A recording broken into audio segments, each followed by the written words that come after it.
안녕하세요. 연세대학교 학부대학의 이보경 교수입니다. 우주가 탄생할 때 있었던 많은 에너지, 수소, 그리고 약간의 헬륨이 별의 내부에서 초신성이 폭발하면서 다양한 원소들을 우주에 만들어냈습니다. 오늘 우리는 여기서 출발하겠습니다. 우리는 아주 다양한 물질 세계에 살고 있어요. 내 몸을 구성하는 근육, 지방, 뼈, 나무, 공기, 그리고 공장에서 매일매일 만들어내는 많은 다양한 물질들의 세계에 살고 있습니다. 이와 같이 다채로운 물질의 세계를 이해하기 위하여 아주 작은 원자와 분자의 세계로 나와 함께 산책을 시작하시겠습니다. 네, 4장 첫 번째 강의는 원자의 세계로부터 시작을 하겠습니다. 세상의 모든 물질은 원소로 구성되어 있어요. 우리 몸은 70%의 물로 구성되어 있다고 얘기를 하는데 물은 산소와 수소로 이루어져 있습니다. 그리고 물이 대부분을 차지하고 있는 우리 몸은 산소와 수소뿐만 아니라 탄소와 또 다른 원소들이 약간 들어 있습니다. 우주는 4분의 3이 수소라고 하는 원소로 되어 있고 나머지 4분의 1은 헬륨, 그리고 아주 조금이 나머지 원소들로 구성되어 있습니다. 자연에 알려진 원소는 한 90여 가지가 있고요. 우리가 지금까지 알아낸 원소들은 120개가 조금 못 됩니다. 그러나 상당수의 원소들은 불안정해서 자연에 존재하지 않고 예를 들면 실험실에서 만들었는데 금방 사라지곤 합니다. 여기 보시는 것처럼 알루미늄이나 철 같은 것들은 고체로 존재하고 있고요. 브로민 같은 것들은 액체로 존재하는 원소이고 여러분이 잘 알고 있는 질소나 산소나 수소는 이런 정도의 온도와 압력에서 기체로 존재합니다. 화학자들은 아주 오래전부터 원소들을 이렇게 주기율표에 체계적으로 나타내고 있는데요. 주기율표는 우리가 지금까지 알고 있는 120여 개의 원소를 1번부터 118번까지 체계적으로 쭉 나열한 거입니다. 원자번호 1번은 수소이고요. 2번은 헬륨이에요. 그 밑에 줄에 리튬, 베릴륨 이렇게 해서 원소들을 체계적으로 나열했습니다. 이 주기율표는 화학하는 사람들이 아주 중요하게 그리고 자랑스럽게 생각하는 건데 여기에는 어떤 원리가 숨겨져 있는 걸까요? 원소는 원자라고 하는 아주 작은 입자로 이루어져 있습니다. 저기 멀리 보이는 사하라 사막의 지평선을 보면 하나의 이어진 선으로 보이지만 실제로 가까이 가서 보면 작은 모래들, 알갱이 하나가 이렇게 마치 선처럼 쭉 연결되어 있죠. 아까 보셨던 그 원소들을 만약에 아주 미세하게 쪼갤 수 있는 칼이 있다면 쪼개고 또 쪼개면 더 이상 쪼개지지 않는 원자라고 하는 작은 입자들로 이루어져 있습니다. 물론 이 원자는 너무나 작아서 눈에 보이지도 않고요. 직접적으로 관측할 수 있는 방법도 없습니다. 작은 원자로 이루어져 있습니다. 사실 이 원자들은 그 빅뱅 때 우주가 탄생할 때 수소의 원자 핵과 헬륨의 원자 핵이 있었는데 이 조그만 원자 핵들이 서로 핵 융합에 의해서 뭉쳐져서 무거운 원자들을 만들었고요. 여러분이 배운 것처럼 초신성이 폭발할 때 혹은 별의 내부에서 다양한 핵융합 반응을 통해서 무거운 원자들이 만들어졌죠. 철보다 더 무거운 원자는 별의 내부에서는 만들어질 수 없어서 초신성이 폭발할 때 우주 전체로 퍼져나갔고요. 그렇죠? 또 무거운 원소들은 핵 분열을 통해서 가벼운 원소가 되기도 합니다. 이 원소의 원자들은 실험실에서 만들어지기도 하고 지금도 별의 내부에서 또는 초신성이 폭발할 때 계속 새롭게 만들어지고 새롭게 없어지곤 합니다. 근데 그럼에도 불구하고 지금 우주를 이루고 있는 이 많은 원자들은 빅뱅 우주 때 있었던 물질과 에너지가 변환된 것이고요. 새롭게 만들어진 것은 아닙니다. 우리 이제 원자의 내부 구조에 대해서 한번 생각을 해볼까요? 원자는 원자 핵과 전자로 이루어져 있습니다. 원자가 만약에 상암 월드컵 경기장만한 크기라고 한다면은 원자 핵은 그 월드컵 경기장 가운데에 뚝 던져놓은 콩알 하나 정도로 매우 작습니다. 그럼 원자가 왜 이렇게 크냐? 사실 원자의 크기를 결정하는 거는 전자가 원자핵 주위를 막 돌아다니면서 차지하고 있는 부피를 나타내는 것입니다. 우주의 대부분은 비어 있잖아요. 아주 조그만 공간만 행성이나 별들이 차지하고 있는 것처럼 원자도 대부분은 비어 있습니다. 상암 월드컵 경기장에 콩알만한 정도가 원자핵이 차지하고 있고요.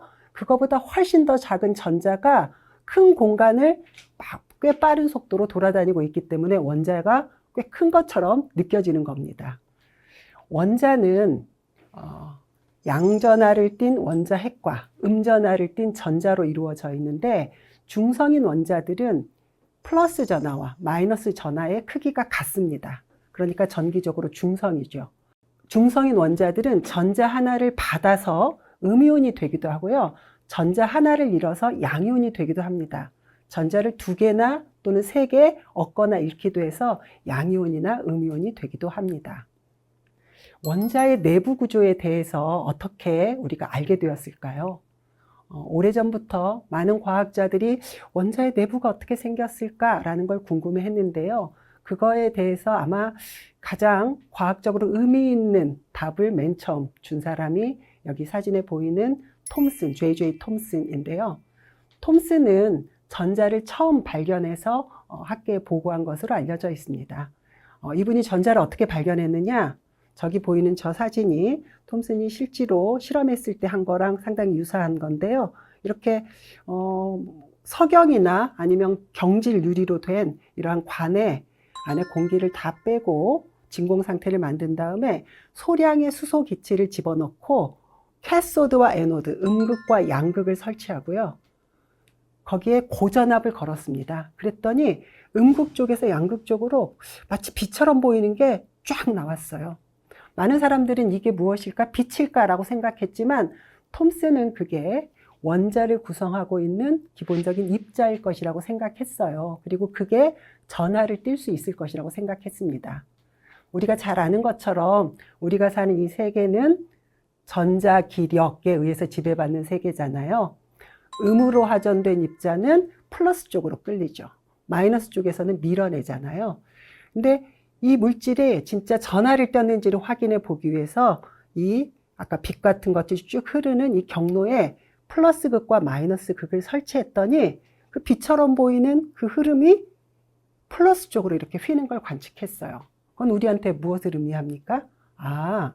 이건 뭔진 모르지만 마이너스로 하전된 물질이다, 입자이다라는 걸 우리에게 알려주죠. 또 정전기적인 힘과 자기력은 본질적으로 똑같기 때문에 이게 진짜 음으로 하전된 입자라면 자기장에서도 특정한 방향으로 휘게 되어 있는데, 실제로 전기장을 빼고 자기장을 연결했더니 예측된 방향으로 휘었습니다.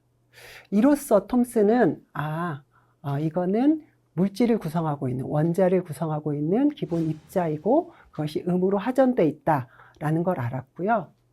또 전하를 띤 입자가 전기장이나 자기장에서 이렇게 휘는 정도는 이 물질이 가진 전하량이 크면 클수록 많이 휘고 무거우면 무거울수록 조금 휩니다. 그래서 이 중심으로부터 얼마나 많이 휘었는지를 측정을 해서 이 전자라고 우리가 지금 알려져 있는 이 음으로 하전된 입자의 질량과 전하의 비를 실험적으로 측정할 수 있었습니다.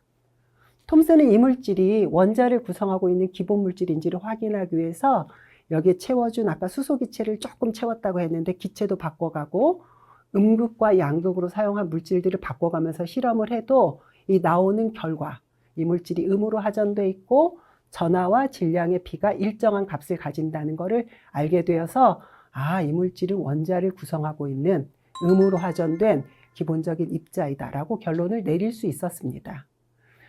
사실 많은 책에 나와 있지는 않지만 톰슨은 이 실험을 할 때 반대 방향으로 흐르는 양으로 하전된 입자의 존재도 확인을 했고요.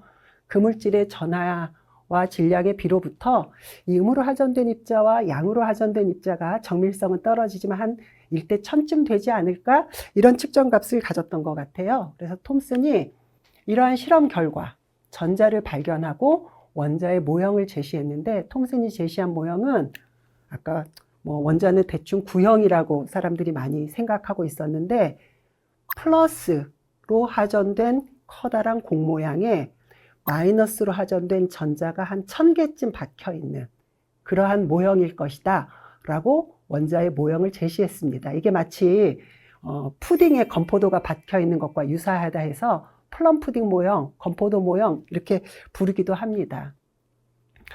이 전자를 톰슨이 발견한 이후에 네덜란드 출신의 톰슨하고 같이 일한 경험이 있으니까 뭐 제자라고 해도 크게 다르진 않을 것 같은데요. 러더포드가 원자 핵을 발견했습니다. 톰슨의 양으로 하전된 입자에 음으로 하전된 조그만 전자가 박혀 있는 그러한 모형이 사실이라면 어떨까라는 거를 해서 이렇게 실험 장치를 고안했는데요.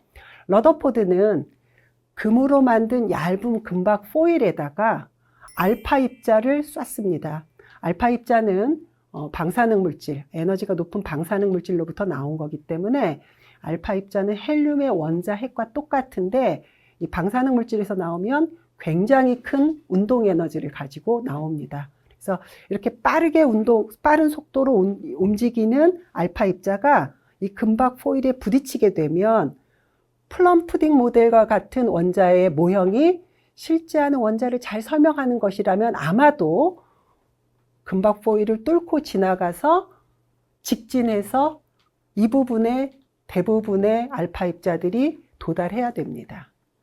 그런데 놀랍게도 러더포드의 이 실험에서 한 20만 개 정도가 이 직진하는 데서 발견됐다면 한 10개, 20개 남짓한 것들이 굉장히 큰 각도로 꺾여서 뒤로 돌아오는 것처럼 이러한 지점에서도 발견되는 걸 확인할 수 있었어요. 자, 이건 뭘 뜻하냐면 알파 입자, 헬륨의 원자 핵, 양으로 하전된 입자가 원자를 완전히 통과하지 못하고 한 20만 개 중에 몇 개 혹은 10개 정도가 뒤로 튕겨져 나온다는 것은 원자 내에 양으로 하전된 아주 국소적인 부분이 존재한다는 걸 뜻하죠. 직진한 알파 입자 대비 뒤로 튕겨져 나온 알파 입자의 비율만큼의 어떤 단면적을 가진 굉장히 좁은 단면적을 가진 양으로 하전된 부분이 있다라는 걸 설명해 주는 겁니다. 그래서 러더포드는 원자는 전체적으로 양으로 하전된 입자에 음으로 하전된 전자가 건포도처럼 박혀 있는 그런 구조가 아니라 양으로 하전된 부분이 원자에서 굉장히 작은 부분이 존재한다. 아마도 그게 중심에 있을 것이다. 이게 원자 핵이다. 라고 해서 새로운 형태의 원자의 모형을 이야기했습니다. 양으로 하전된 원자 핵이 가운데 있고요.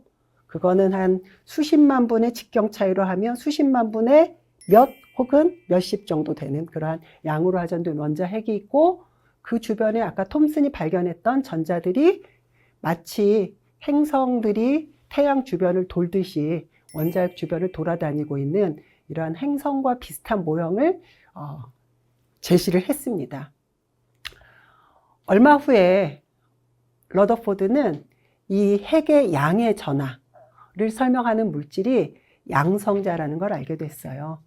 핵에 있는 양성자라고 하는 플러스 전하를 띤 물질이 존재한다는 걸 알게 됐습니다. 그런데 핵의 양성자를 가지고 핵의 전하량을 설명할 수 있었지만 질량은 턱없이 모자란 거예요.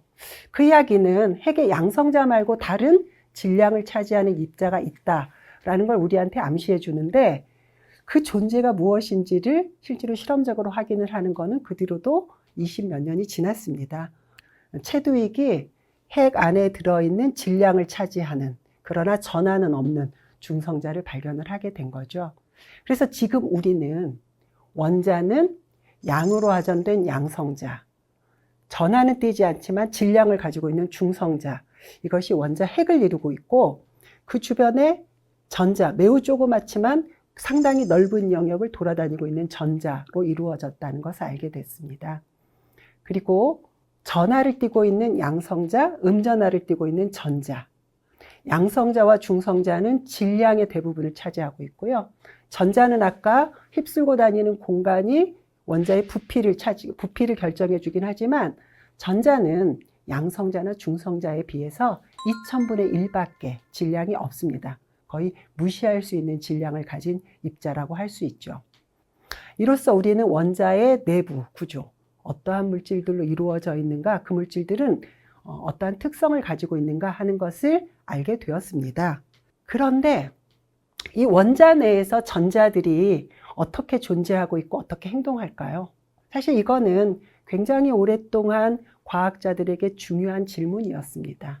왜냐하면 어떤 실험적인 사실들이 이 전자가 원자들의 특성, 여기서 특성이라고 하는 것은 물리적인 특성도 있고 반응성과 같은 화학적인 특성도 있을 텐데, 특성을 결정하는 데 상당히 중요할 것 같은 것을 암시하는 많은 실험적인 발견들이 있어서인데요. 이 원자 내부에서 전자가 어떻게 존재하고 있고 어떻게 행동하는가 하는 것을 과학자들이 알아보려고 매우 열심히 연구를 진행했습니다. 원자 내에서 전자들이 어떻게 존재하는가에 대한 힌트는 원소 스펙트럼으로부터 얻었습니다. 스펙트럼이 뭐냐? 여기 보이는 것처럼 파장에 따라서 쭉 빛들을 쭉 나열해 놓은 이런 그림을 우리가 스펙트럼이라고 이야기를 합니다. 우리가 일반적으로 태양의 빛이나 혹은 그냥 어떤 광원의 빛을 프리즘이나 회절발과 같은 분산하는 기기를 통해서 이렇게 빛을 분산시키면 저렇게 색깔별로, 파장별로 쭉 이렇게 분리가 된 이러한 스펙트럼을 얻을 수 있습니다. 여기 보이는 빨주노초 파남보, 우리 보는 무지개하고 똑같은데요. 일반적으로 햇볕이나 어떤 광원들은 이렇게 빨주노초 파남보 쭉 연속된 스펙트럼을 가지고 있습니다. 그런데 광원으로 만약에 수소만 들어있는 광원을 사용하거나 혹은 수소를 태운 불꽃을 사용하게 되면 여기 있는 것처럼 이렇게 몇 가지 색깔, 몇 가지 파장의 빛만 나오는 이러한 선 스펙트럼을 얻습니다.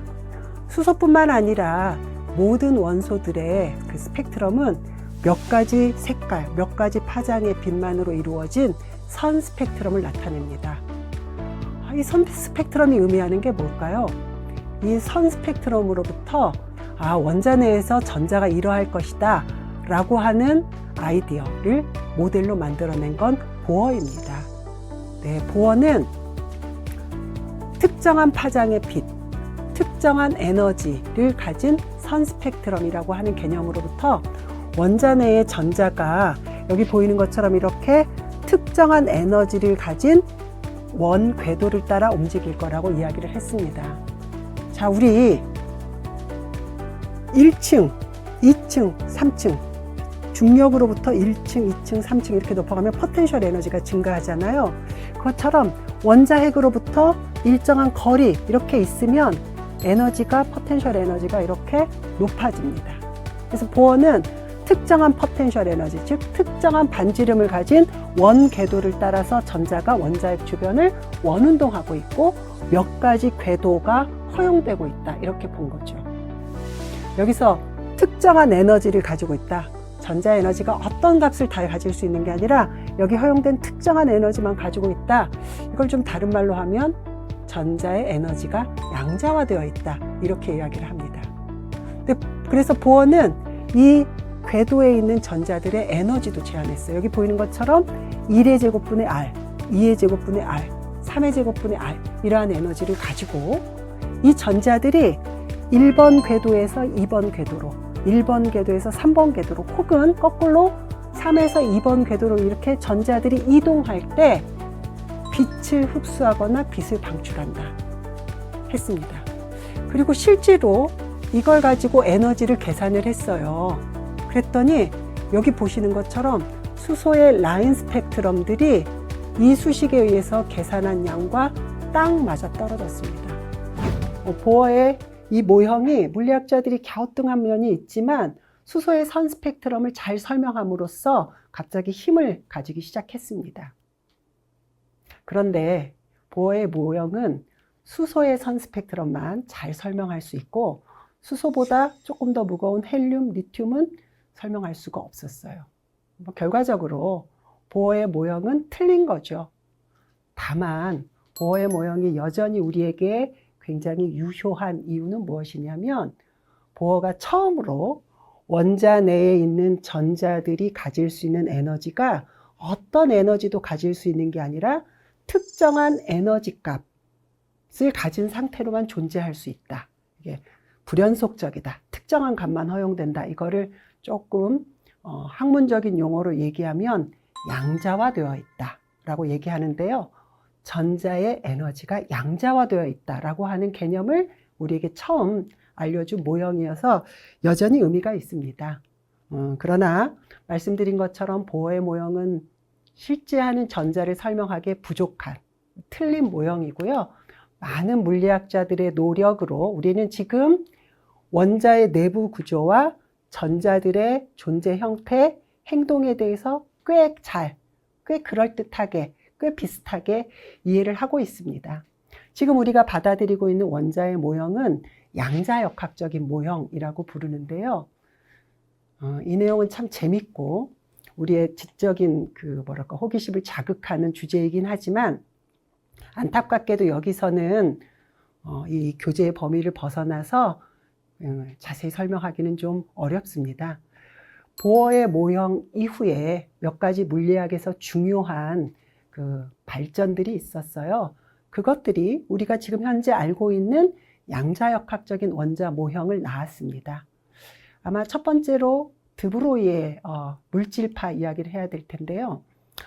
19세기에 빛이 파동이면서 동시에 빛이 입자로서의 특징을 가지고 있다라는 것들이 잘 알려져 있는데 프랑스의 물리학자인 드브로이는 전자와 같은 물질은 입자이면서 동시에 파동성을 가진다라는 주장을 했습니다. 그리고 또 중요한 파인딩이 하나 더 있는데요. 하이젠베르크의 불확정성 원리, 불확실성 원리가 이야기하는 게 뭐냐면 아까 보어 모형이 핵 주변의 일정한 궤도를 따라서 전자가 움직인다라고 얘기했는데 불확실성의 원리는 그럴 수 없다라는 걸 우리에게 알려줘요. 그러면 보어의 모형을 어떻게 수정할 수 있을까? 여기에 중요한 기여를 한 사람이 슈레딩거예요. 슈레딩거는 전자가 가진 파동성을 설명할 수 있는 파동 방정식을 제안했습니다. 여기 보이는 이 식이 비교적 간단해 보이죠? H 프사이는 E 프사이라고 하는 이 식이 슈레딩거의 파동 방정식이에요.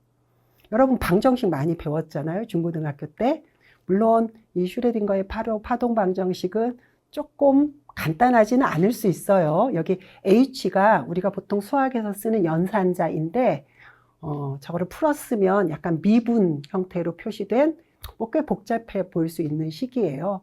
어쨌든 이 파동 방정식을 풀면 우리는 전자들의 파동 운동을 알 수 있는 파동 방정식, 우리가 오비탈이라고 부르는데요. 그 오비탈을 구할 수 있고요. 프사이 함수를. 그리고 그 오비탈이 가진 에너지를 구할 수 있습니다. 그리고 물리학자들이 슈레딩거가 파동 방정식을 이야기한 이후에 프사이라고 하는 파동 방정식이 전자들의 파동성을 설명하는 근사식이라고 한다면 이 프사이 함수의 제곱이 그 공간에서 전자를 발견할 확률이다 라고 하는 해석을 내렸습니다. 그래서 이제 우리는 전자에 대해서 꽤 잘 근사적으로 알 수 있게 됐어요.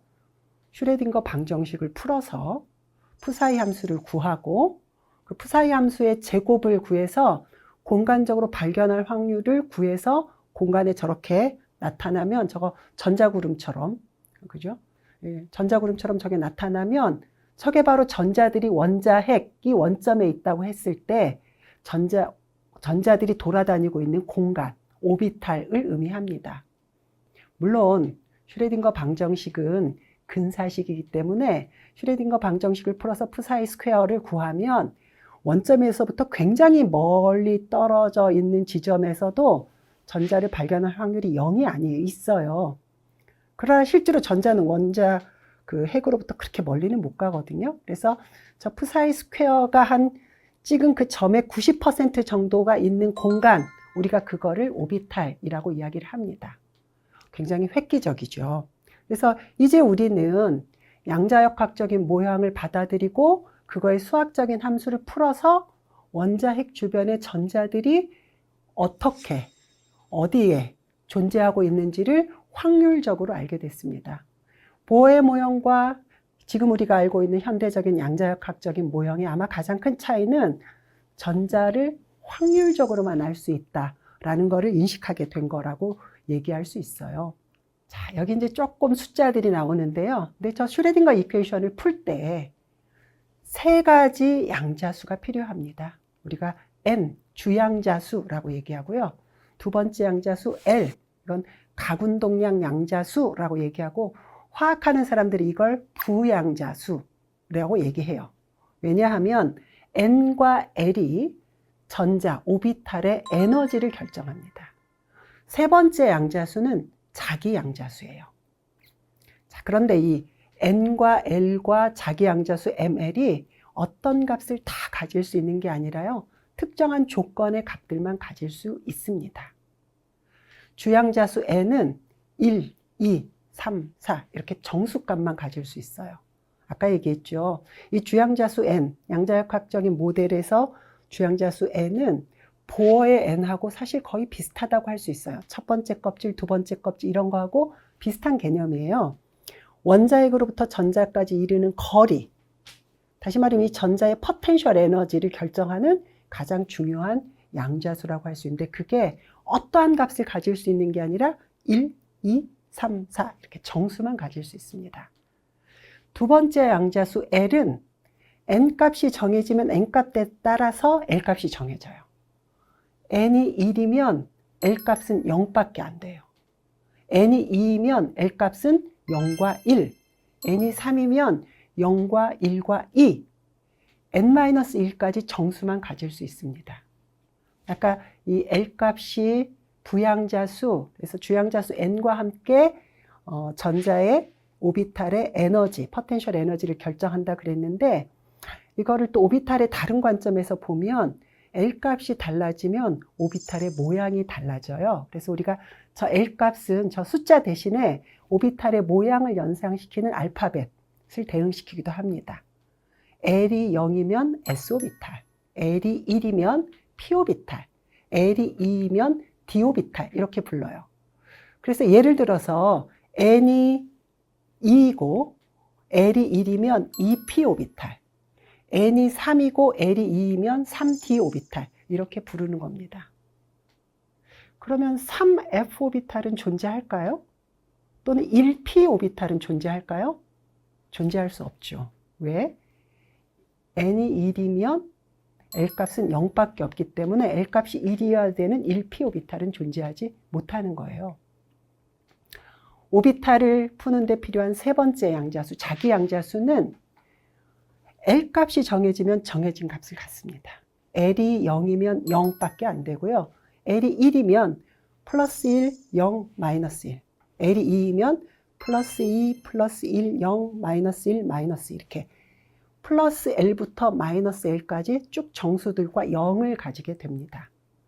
자, 이 자기 양자수는 달라도 에너지는 달라지지 않아요. 그러니까 2p-오비탈에는 자기 양자수가 3개 존재한다는 얘기는 2p-오비탈은 3개 존재하는데 그것의 에너지는 똑같다라는 걸 의미해요. 사실 이 자기 양자수는 공간에서 오비탈의 배향을 방향성과 관계가 있습니다. 아까 말씀드린 것처럼 슈레딩거 이퀘이션을 풀어서 푸사이 스퀘어를 구하면 저기 이렇게 전자구름 같은 모양을 얻고요. 그거의 90%가 존재하는 어떤 최적을 밑에 그림으로 나타내면 우리가 1s-오비탈, 2s-오비탈, 3s-오비탈과 같은 저러한 그 이미지를 얻을 수 있어요.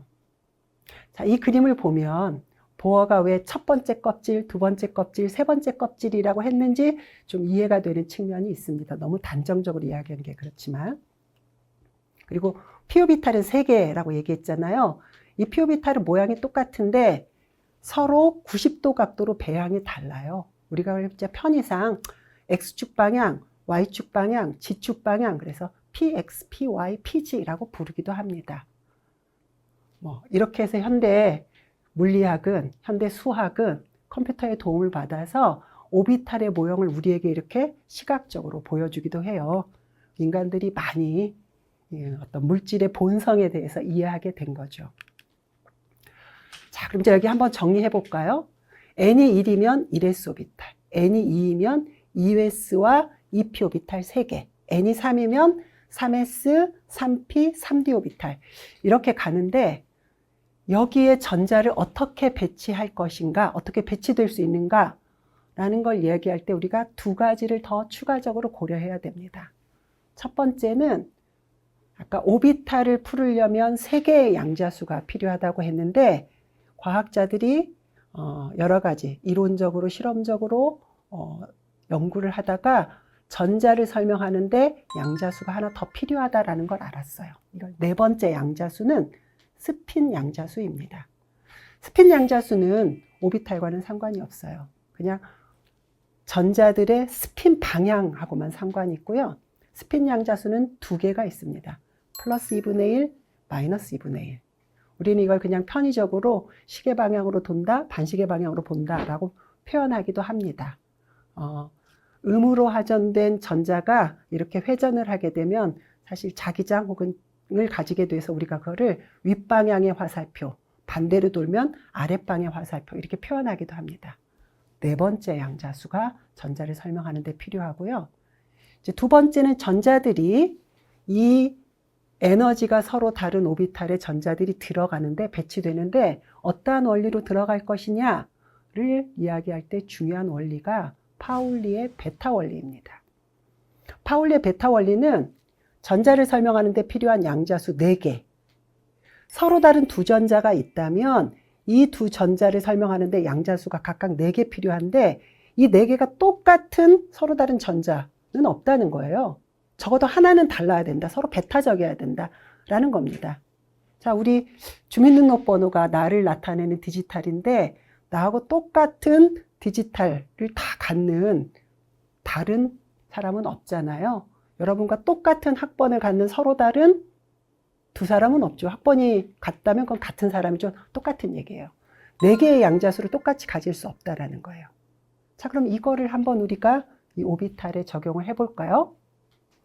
오비탈을 설명하는데 3개의 양자수가 필요했으니까 한 오비탈에 들어가는 전자는 4번째 양자수가 달라야 되죠. 그래서 한 오비탈에 들어가는 전자는 서로 스핀이 반대 방향인 전자 2개 들어가면 더 이상 들어갈 수 없는 겁니다. 자, 이 원리를 적용해서 전자를 아래부터 차곡차곡 쌓아가면 그게 바로 원자 내에서 가장 안정한 상태로 존재할 수 있는 전자들의 배치를 의미합니다. 첫 번째 강의의 마지막은 이 전자 배치들이 어떻게 되는지, 그리고 이것이 제가 처음에 보여줬던 주기율표에 어떻게 작동하고 있는지를 확인하는 것으로 마무리를 짓겠습니다. 자, 물이 맨 아래부터 채우는 것처럼 전자도 에너지가 제일 낮은 1s 오비탈부터 들어갑니다. 전자를 하나 가지고 있는 수소, 1번 수소는 전자 하나가 맨 아래 들어가게 되고요. 전자가 2개인 수소는, 헬륨은 저렇게 서로 반대 방향 스핀으로 위 화살표, 아래 화살표로 맨 아래로 들어가게 됩니다. 그걸 오른쪽에 전자 배치를 썼는데요. 그 전자 배치가 1s 오비탈에 하나 들어갔다, 1s 오비탈에 2개 들어갔다, 이런 의미입니다. 전자를 3개를 가지고 있는 리튬, 4개 가지고 있는 베릴륨, 5개 보론, 6개 탄소, 7개 질소 이렇게 배치됩니다. 자, 그런데 에너지가 낮은 쪽에 2개씩 꼭꼭 채우는 건 이제 알았어요. 그럼 에너지가 똑같은 2p 오비탈에 전자가 2개나 3개 들어갈 때 어떻게 할 것이냐? 같은 오비탈에 반대 스핀으로 들어갈 것이냐? 아니면 다른 오비탈에 들어갈 것이냐?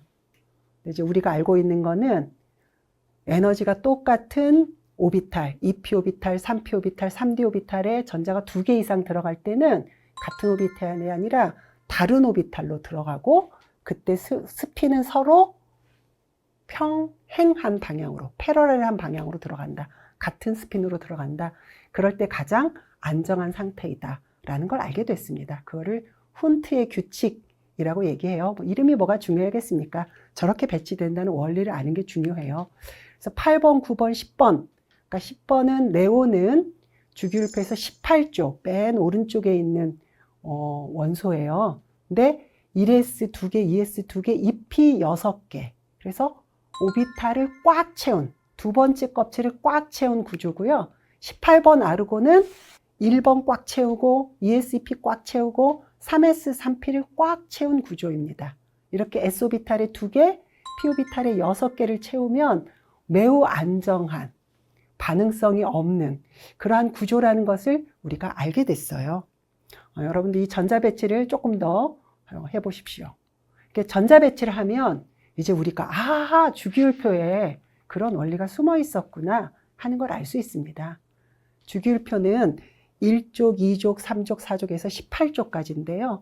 위에 높은 곳이 주족이에요. 1족, 2족, 13, 14, 15, 16, 17, 18인데 1족은 맨 마지막 전자가 S1, 2족은 S2, 13족은 S2를 채우고 P1, 14족은 P2, 15족은 P3 해서 P7개, P8개를 꽉 채운 구조가 18족입니다. 네 번째 주기에는 저 약간 아래층에 있는 이것들은 전이금속이라고 하는데 이거는 D1부터 D10까지를 채우는 구조입니다. 우리가 과학자들이 저 주기율표를 제안했을 때는 원소들이 가지는 물리적, 화학적 특성이 유사한 거를 같은 줄에 이렇게 배치를 했고요. 원자 번호대로 배치를 했는데 그 안에 전자 배치가 서로 유사한 것들이 같은 족에 배치된 거라는 걸 몰랐지만 물리학의 발전으로 내부 구조를 알다 보니까 주기율표에는 원자들의 전자 배치가 들어있구나 라는 것을 알게 됐습니다. 이것으로서 첫 번째 강의를 마치겠습니다.